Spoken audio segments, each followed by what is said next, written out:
Hi everyone. All right, today I want to talk to you guys about Esims and cellular data when traveling abroad. A lot of you guys had questions on this, as you should. It's very confusing if you don't know what all of this is. So, I am going to start off by talking about cellular data. That is what I personally use when I'm in Korea. When I am in other countries like Australia, I do use my eSIM, and I'm going to kind of explain why. So, diving into international plans, you are able to use your full plan when you're using your cellular data to an extent. So, with Verizon, I pay for their ultimate top tier plan, which ends up being $10 extra a month for me to have full international data. This is texting, calling, internet, everything. Now, once I get to 20 gigabytes of high speed data, it does knock down to 3G, and then I can pay $10 every day for an additional 2 gigabytes or every 2 gigabytes for a look at that, right? I typically stay for 11 to 14 days. It is not until I get to that 9th day that I need to re-up. I end up having to do it typically twice, but I'm not smart or responsible with my data usage. When you go in the subways, you can connect to Wi-Fi. When you go into restaurants, you can connect to Wi-Fi. Most streets, you can connect to Wi-Fi. I just don't. So I overuse mine a lot. So that's why I end up paying. Now, in the broad scheme of things, right, that's $120 just, with the $10 a month. To me, I travel a lot, so it is 100% worth it. You are also, if you don't want to do that, say you really are only staying for 5 days, you can get a 12-day pass with Verizon, and that gives you 5 gigabytes a day of high speed, and then it goes to 3 gigabytes after that. I've never done that, but I'm going to assume that if you go past it, you are able to add that 2 gigabytes continuously. Tmobile is next. So Tmobile, you can do, they have 3 passes. They have a $5 a day for 512 megabytes of high-speed data. They have a 10-day pass for 35 days. You get 5 gigabytes. This is not per day. None of these passes for T-Mobile are per day. This is from your whole stay. You get 5 gigabytes. And then if you do a month pass, that's 30 days for $50, and it's 15 gigabytes of data. Again, it is not per day.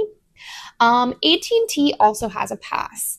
If you have AT&T, you do have to have a pass. AT&T does lock their phones, so you're not able to get an international eSIM. You would have to get the $12 a day.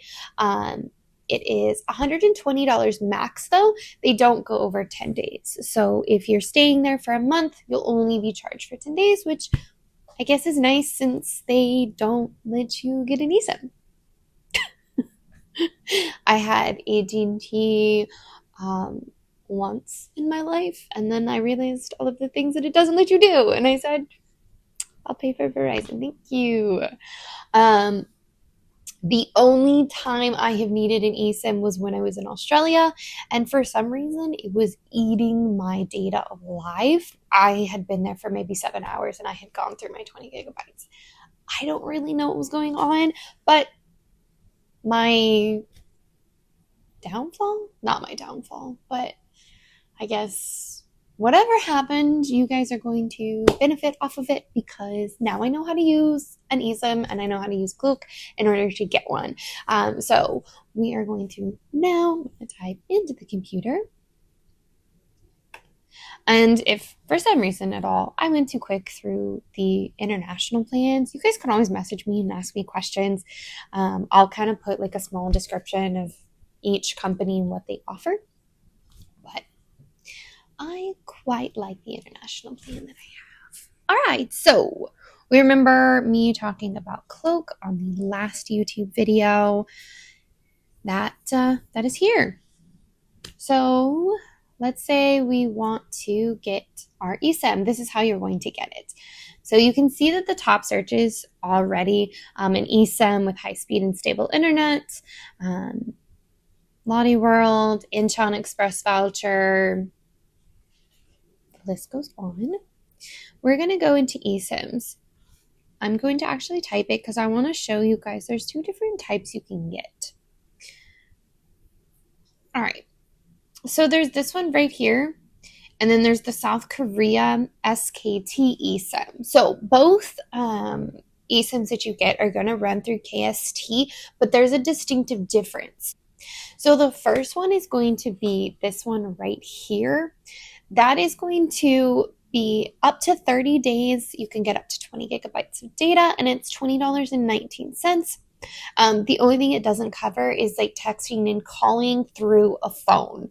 So you're not able to, you don't have a phone number to call and text through. You are able to use it as a hotspot, which is really nice, especially if maybe a friend didn't get an eSIM or you guys kind of want to share off of each other. That second is that South Korea one here. So this one does everything except for a hotspot that this one does.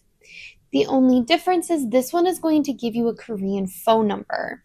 So you'll get a 010 number, and the same package that was $20.19 is going to be $41.08. Personally, I would suggest getting the phone number. It makes life a lot easier for you. Like I said, there is no hotspot, and then there is one distinctive difference. This one, I can put on my phone. I don't have to talk to anybody. I don't have to go to a kiosk. As soon as I land, I can activate it. We're good to go. Now, with the one that offers a cell phone, you have to go to an SKT roaming center in Incheon in order to get it activated. There is one in both terminals. It is not hard to find at all.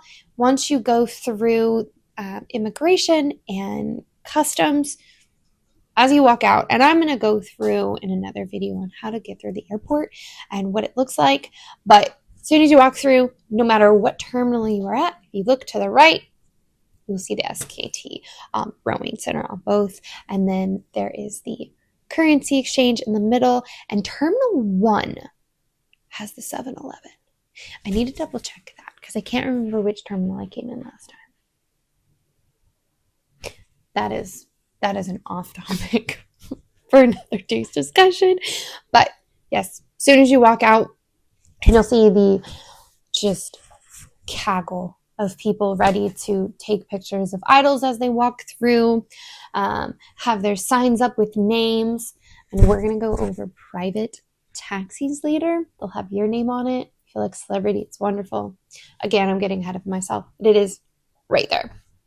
So it's not hard to find if you do choose to get that. So just clicking in really quick, you can select your options, right? So you can do data per day or data in total. I use so much data all the time. So again, I would pick the largest one. And then it'll scroll down and it'll let you know you have hotspot sharing. I just pointed at my computer. Nobody can see that. And then it'll tell you that you are on SKT. If you go through your cellular carrier, when you get to Korea, it also goes through SKT as well.